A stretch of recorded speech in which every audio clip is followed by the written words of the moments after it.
Hi guys, I'm going to walk you through the Fashion Illustration Couture Collection project, which is going to be due Wednesday, December 2nd for live presentation and critique. This is going to be your final project. We're going to work on it for the whole next month. So this should be the best of the best. It'll incorporate all the techniques and design concepts discussed and executed throughout the semester. You're going to design a collection for an existing couture designer. So you're going to have to do thorough research of the brand and their aesthetic, and your project will include a mood board, a lineup page, which is going to show 6 front croquis. So this collection will have 6 looks total, and you'll have an individual page for each of the 6 croquis showing front and back of the garments with labeled fabric swatches. So you'll have 8 pages at least total in this project, and it'll be presented as one digital file for in-class presentation and critique. Only completed assignments will be accepted. So let's talk about the difference between couture versus contemporary. So you're going to choose a couture designer to design for. For the purpose of this project, I'm going to define this as a brand that is currently showing at Paris Couture Fashion Week. So true couture designer brands are part of a very coveted and exclusive group. The term is not to be thrown around lightly or used to describe just anyone who makes homemade clothes. A couture brand is something, it's considered an honor. It's not something that is honestly just used to describe anyone. You have to be sort of chosen as one of the elite that gets to show at the Paris couture shows.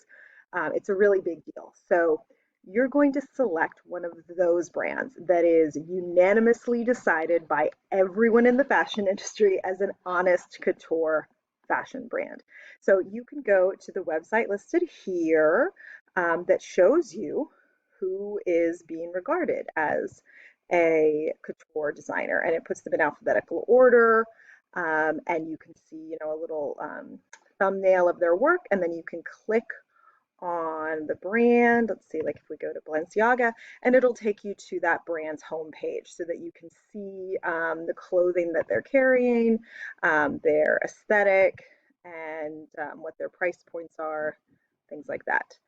So go through and do the research and decide which brand that you want to design for. Pretend that you're working for the brand and designing their next collection. You're going to create a mood board with your new unique ideas for that brand. So you'll give reference to your designer in your mood board and include your own unique personal theme and inspiration for your collection for this designer. Again, some students will do 2 mood boards, one that's for the designer and one that's for their collection. However you want to do this, as long as it looks nice and it's concise and you're not just giving me, a thousand images that don't make sense, or it's sort of overkill. You always want it to look nice and the whole presentation to be as concise as possible. But if you need to pull this into 2 different boards to get all your ideas across, that's fine. Just make sure it looks good in the end. Let's aim for spring or fall, you choose, of 2021. So we're considering upcoming trends, not what's popular right now. You're looking for the future, towards the next collection.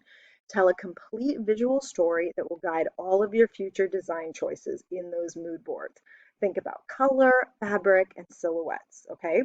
So you're going to create that mood board by this Sunday, November 8th. And again, you're going to visually tell the story through inspiration images, color story, fabric swatches, etc. And in there somehow, if it's one board, you're going to also show thoughtful research of the brand and what they currently offer. So I need to make sure that you understand the aesthetics of that brand and who they are. A lot of these couture brands are old companies. They've been around, since the 30s, 40s. They have a long established aesthetic. It should be really clear when you're looking at something that they've designed that it's them. They usually have something that might really set them apart. So definitely show me that you've done the research on the brand, and then also that you're adding something new, that you're coming up with a new direction to take their brand.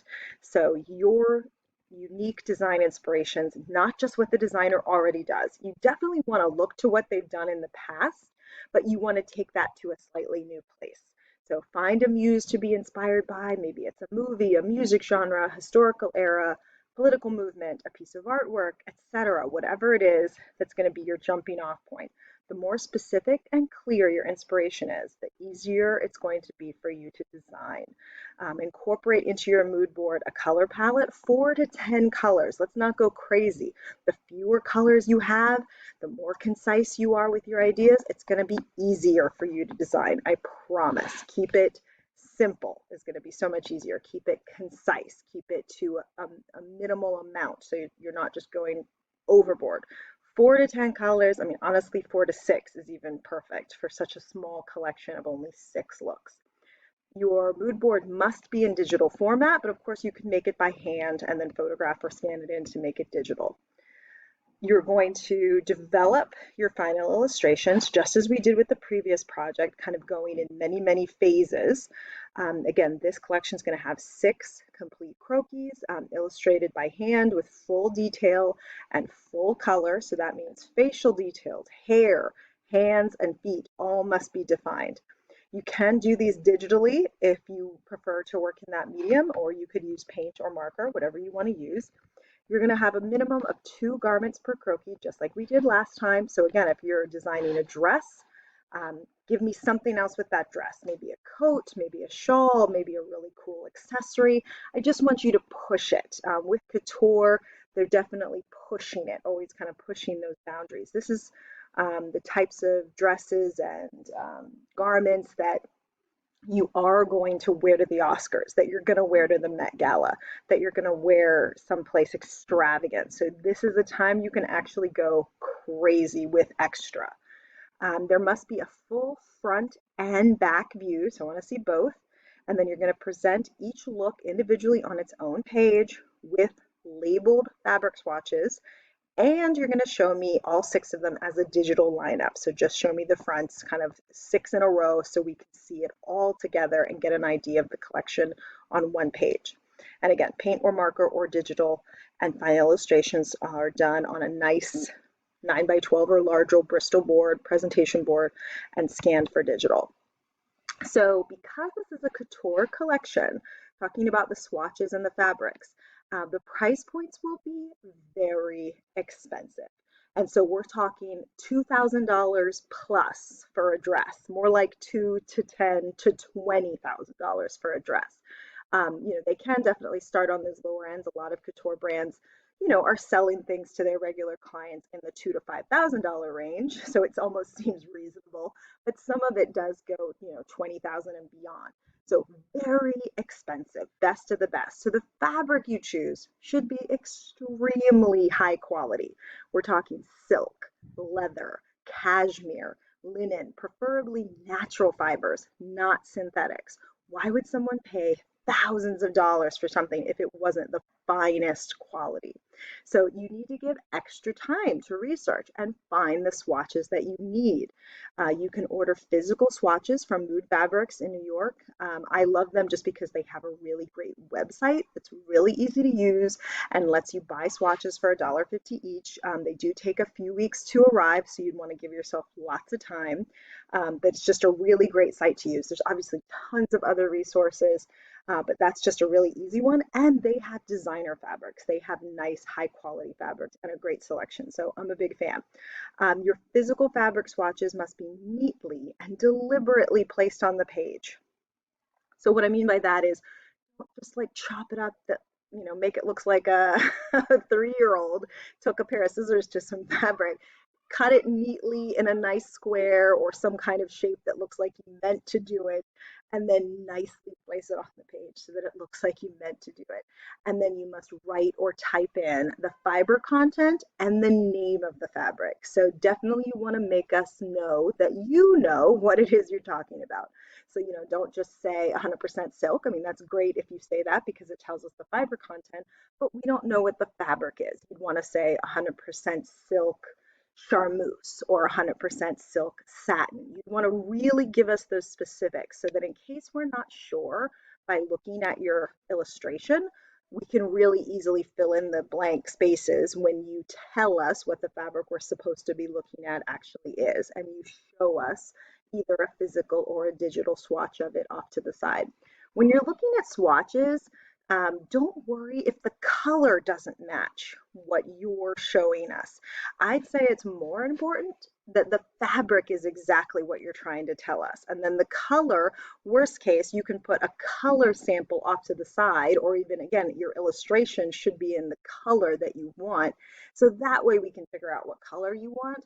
But the actual fabric itself, that's what you should actually be focusing on when you're looking for a swatch. So if you don't find the blue silk satin exactly as you want it, well, just show us the silk satin and then show us in your illustration the blue color that you would want. So two separate things that I need are the fiber content and the name of the fabric. And as I mentioned, they're useless without each other, and I give examples here. 100% cotton denim, 50% polyester slash 50% cotton fleece, et cetera, et cetera. You can also find high quality digital images of swatches to include in your presentation and type in the content and fabric type. Refer back to your textile swatch assignment that you did in textiles class for help with content and fabric labeling. So your digital presentation will be created in an image-based software, not text-based, not Microsoft Word. You can use Photoshop, Publisher, PowerPoint, Canva, etc. And your whole file should be saved as one document and uploaded to the class Google Drive folder.